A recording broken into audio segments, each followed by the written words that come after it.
Never start a sales meeting without taking a shower first. And that means every meeting. I know that sounds weird, right? Let me explain. What does it mean by taking a shower before you go to a meeting? So every day we start our day out and you get up, you get ready, you take a shower, you do all the things to get ready for the day, right? Those are the basic things you need to do every day just to be ready. It's similar in some respects to making sure that you're ready for any meeting. And so what I mean by that is prepping for your meeting.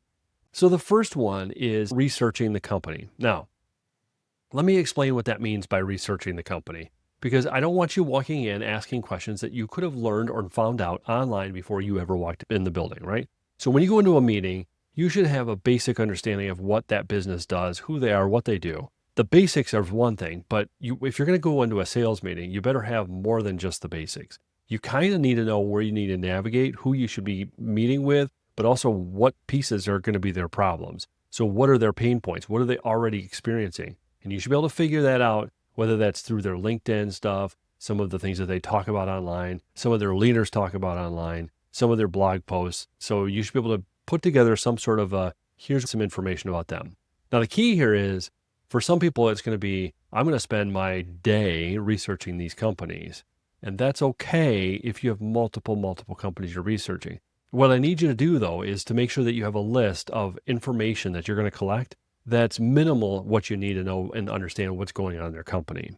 Because if you don't have that, then you're just asking questions that any salesperson is going to ask. And I don't want you walking in just like everybody else. I want you to walk in with a list of questions that are more complicated, a little different. And I want you to walk out of there with them saying to you, you asked a lot of good questions. Those are questions nobody else has asked me. But the key to that is making sure that when you ask the questions, that you're only asking questions that you kind of know the answers to. So in other words, if you're going to ask them questions about their issues that they're dealing with in, let's say, manufacturing their product, then you're going to want to make sure you have a basic understanding of that and knowing where that's going to go. Because if you walk in, ask a very open-ended question, and they come back with, well, we don't have any problems with that, you shouldn't even be there, right? So you need to understand some of their issues and some of the things that are going on behind the scenes before you ask that question, and kind of know what they're going to say before you even ask that question. So know the answer before you ask. The other piece of that, asking the questions,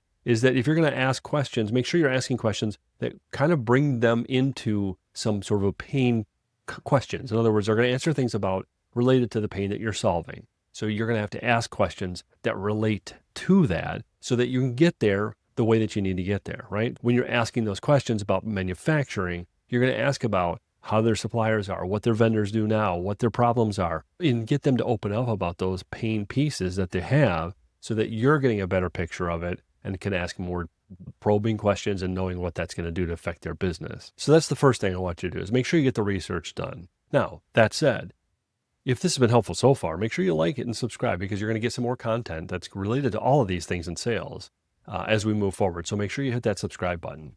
The second thing that I want you to do is research the people that are involved. The people involved. So before it was about the company, but this more important piece now is the people that are involved. Who should be at your meeting? Now, the person that called you in, maybe the person you reached out to, all that's fine, but who else should be there? And you should know that answer. Normally when people need to close the deal, they need finance involved, or they need somebody from operations involved, or some other component of their business needs to be involved before you even close. Then at some point, you're going to make sure that you research who those people are, and at some point working them into the conversation. And that can look like a variety of different things. That could look very simply like you're in a meeting with somebody that's in operations and they need to start to involve finance.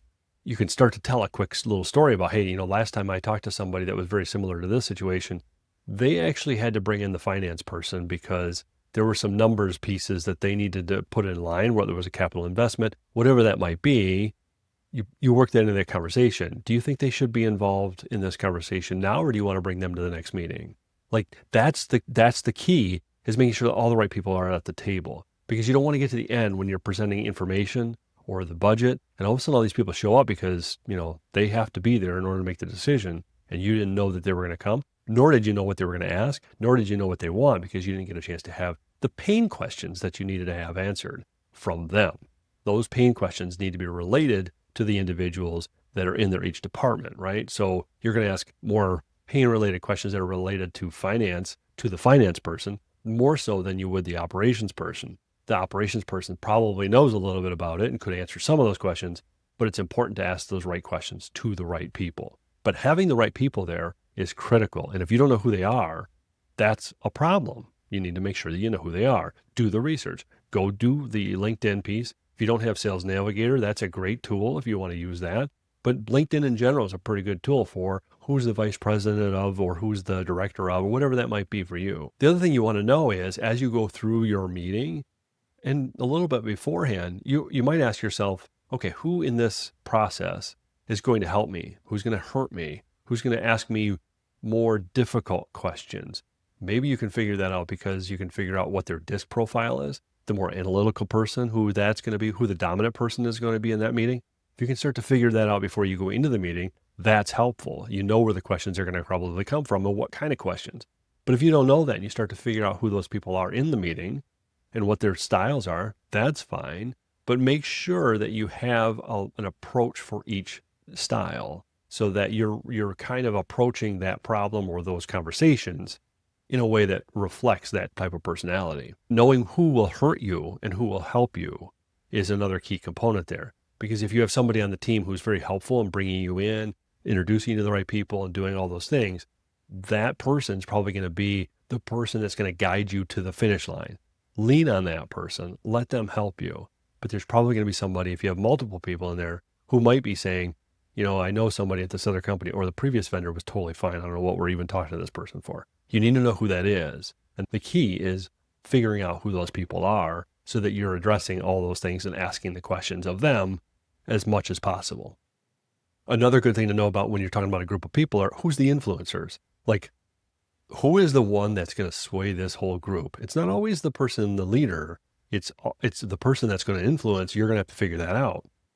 In your meeting, you're going to determine this person seems to be swaying the group. When they ask a question, when they stop something, when they do something, everybody stops and listens, versus this other person that nobody kind of does anything with. They just kind of ignore or go along with, but then they come right back to where they were, right?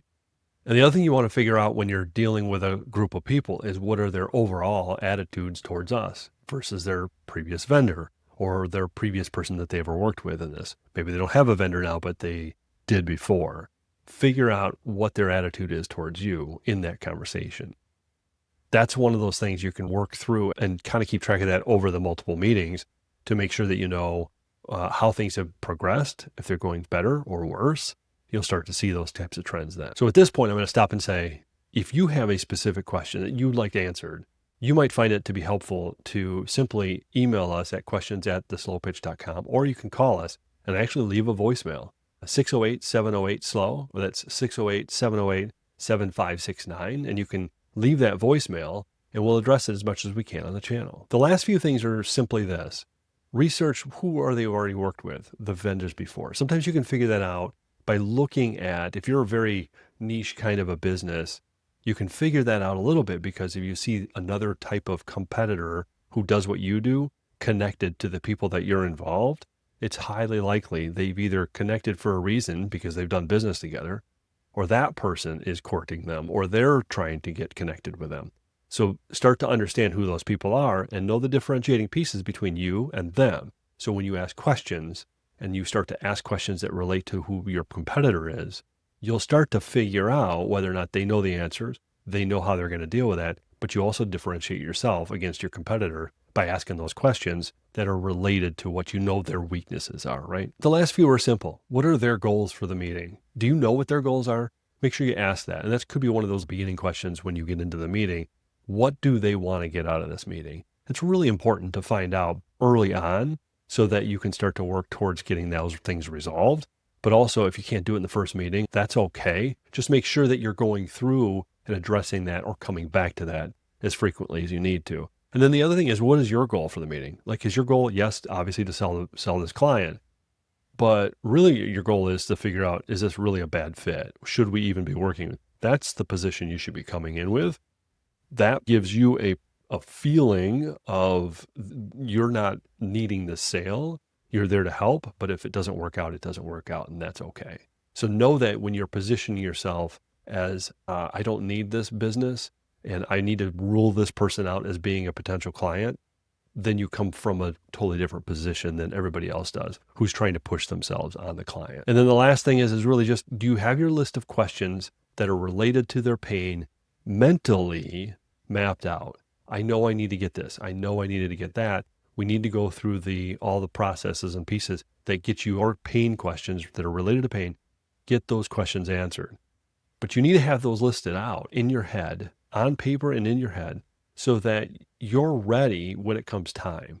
Because the more things that move around, you're going to lose your place. You're going to have some things that are happening that you may not remember where you are. So make sure you walk in with, I know I need to get these big 3 questions answered. And there's sub questions that you know you're going to need answered before you can get to those. So just know that you have your general overall strategy mapped out in your head beforehand. These are the things that honestly will help you make a very strong meeting happen between you and the potential client, because you had all these pieces lined up, the individuals involved, you knew who they were, you knew who should be there, you bring them in because you've asked for them, the person helping you will help you get them there. Researching the company, you'll have a better knowledge of what's going on in their company. They will feel better just by doing all these pieces alone. And then layer on top of that, all of the disc profile stuff. That will make a huge impact. If you have 4 people in the room and you have 2 high S's, a C and a D, guess who's talking and telling you what's going to happen most? You're going to have the D talking, and you're going to have to deal with that person, but you're going to pull information from the C, who's going to be a little reserved and not going to give you all the information. They're going to come at you with questions later. So make sure you ask them those questions that you need to get answered, and make sure that the D understands you've got some things you got to resolve real quick before you can get through that. We'll get that in just a second. There's a whole list of things that you're going to run into with disc profiles that could be problematic and mess the whole sale up.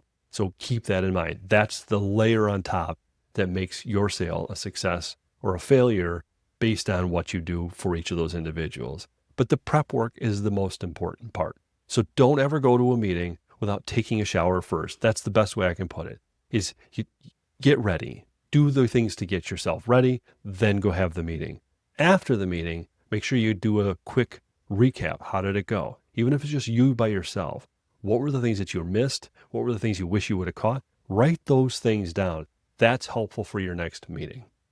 If you found any of this helpful, make sure you like and subscribe, because there's going to be more content just like this coming in the future. And remember, slow down and close more.